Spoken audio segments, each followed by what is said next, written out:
What's up, people? This is a video about why your dreams are not bullshit. No, I'm not talking about, oh, that thing you always dreamed of doing or being. That's pretty much bullshit. No, I'm talking about your literal dreams, like what your brain is trying to process and all the messages that are trying to come through while you're sleeping. Essentially, what a dream is leftover residue of shit you have not consciously processed during the day. And that's why those messages come through. And sometimes they couldn't be more clear, but because they're our dreams, we kind of like sell them short. We say, oh, it's just a dream. Just doesn't mean anything. Final last words, just a dream. Okay, so anyway, throwing it back, because there are certain dreams I remember having from when I was a really little kid, like before I could really speak sentences, or at least before I did speak sentences. I didn't speak much as a kid. But anyway, I was born in Charlotte, North Carolina, so I figured this would be a cool hat. This kind of vintage style Charlotte Hornets Muggsy Bogues special out here. All right, anyway, so I'll start off with a little story. See this bike? Oh. Triumph Daytona 675R. Bad motherfucker for anybody who knows anything about sport bikes. Discontinued legend. Basically a dream bike situation, okay, that I got a few months ago. And when I got it, I told myself, I'm not dropping this motherfucker. I'm not, like, every time I go out and ride, the priority is to keep it up on two wheels, to not crash it, and just to be careful with it when I'm even if I'm just carting it around, okay, and not drop it. So I had a dream last week that I dropped it in some kind of insignificant but pathetic and embarrassing type of scenario. I don't remember exactly all the details, but I had a dream that I dropped the bike, and a couple days later I did drop the bike. It was basically drama-free. No damage to speak of. It's a little scratch on the exhaust down there. Brake lever kind of cracked off a bit right there and bent a little bit. Fortunately, I was gonna replace those levers anyway, and I was also gonna replace this, the tail fender that the license plate hangs off of, snapped.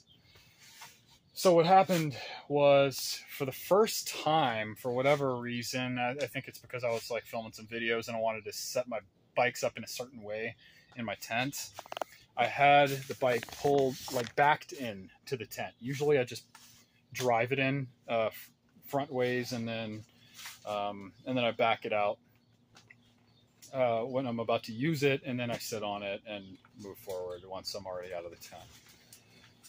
So I had backed my bike into the tent, and little did I know, this extension cable that I have my light hooked up to, and, you know, little extra outlets for chargers, whatever I need, was wrapped around the plate mount. And something that I just didn't see, didn't think to check it. And as I'm driving my bike out of the tent for the very first time, I get to about there in the driveway, and I'm going really slow, and it feels like one of my tires is off the rim, and I just feel this resistance. I'm like, what the fuck? And so I stop, and I'm already leaned over too much to save it, and I try to put my foot on that little railroad tie right there, and I just ate shit into the garden, and it just kind of tipped over into the garden. So pretty drama-free. It was enough force to rip that little tail off that I was going to replace anyway, and to when it hit the ground, it landed on the exhaust pipe, which is a pretty expensive aftermarket exhaust, and it got couple scratches on it, but really no damage to the plastics, to the carbon fiber, to the wheels, to and anything of significant value. And so I got lucky, but it was a little reminder that I needed to pay attention to the details of things, right? That I had this dream that I dropped the bike, much to my chagrin, and that I should have paid attention to the set of different circumstances than I was used to in pulling my bike out of the tent.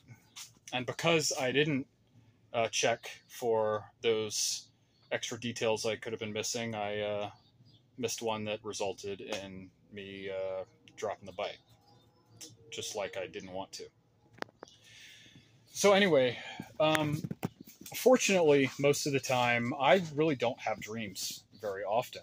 And when I do, they tend to be just kind of pleasant, dreamy. And that's because whatever thoughts and feelings and images pass through my mind throughout the day, I take time to process them consciously in the moment and figure out what the fuck that means. And so by the time I get to sleep, my brain isn't going into overload trying to send me signals for things that I haven't paid attention to. Remember, our attention is our currency. And you must spend it and invest it wisely. Okay? I know plenty of people. I've done dream analysis with some of my consulting clients who just like have these fucking brutal nightmares with the same themes over and over and over again. And in my experience with those people, they keep having those kinds of dreams with those same themes until they pay attention to what they need to pay attention to. They fix the relationships that they need to fix, until they say no when they need to say no, until they walk away from situations that they have to walk away from. It's fucking God telling you what to do. So ignore it at your own peril.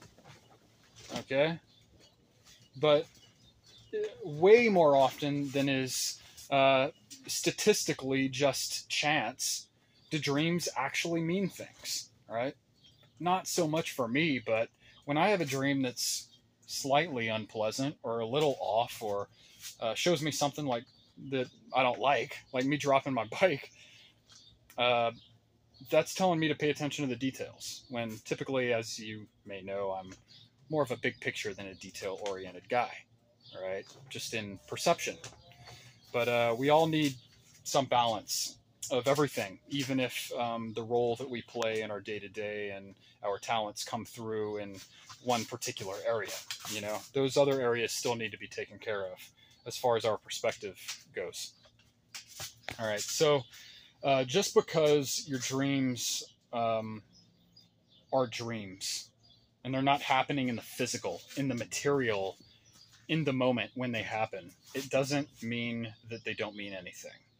To say that they're just dreams and they don't mean anything is essentially to create, or to commit rather, the mechanistic fallacy, or the fallacy of philosophical materialism.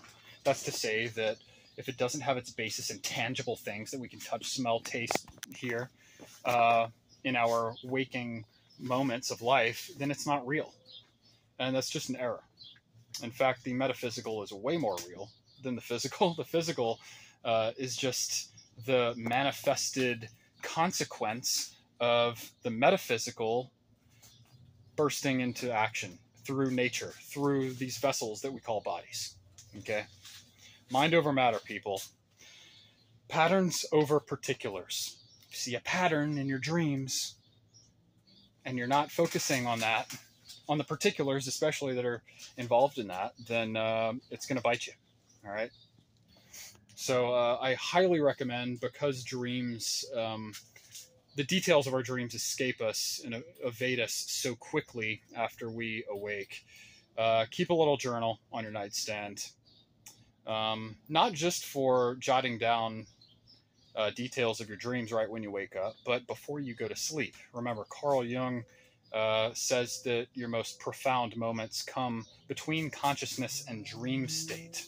So in those moments when you're like just falling asleep and you have this thought that passes and you're like, oh, if I don't write this down, I'm going to forget it. Well, write it down so you don't forget it, because if you don't write it down, you will forget it. Okay. And the quality of my writing and my thinking has improved tenfold since I started capturing those moments when they came through and giving conscious time to process them. All right. Before they're lost and eventually, inevitably remanifest in ways that are less than ideal. Okay. So pay attention to your dreams. They're not bullshit. Otherwise, you're committing the materialist fallacy, and that's super gay. All right. Have a good day. Cheers.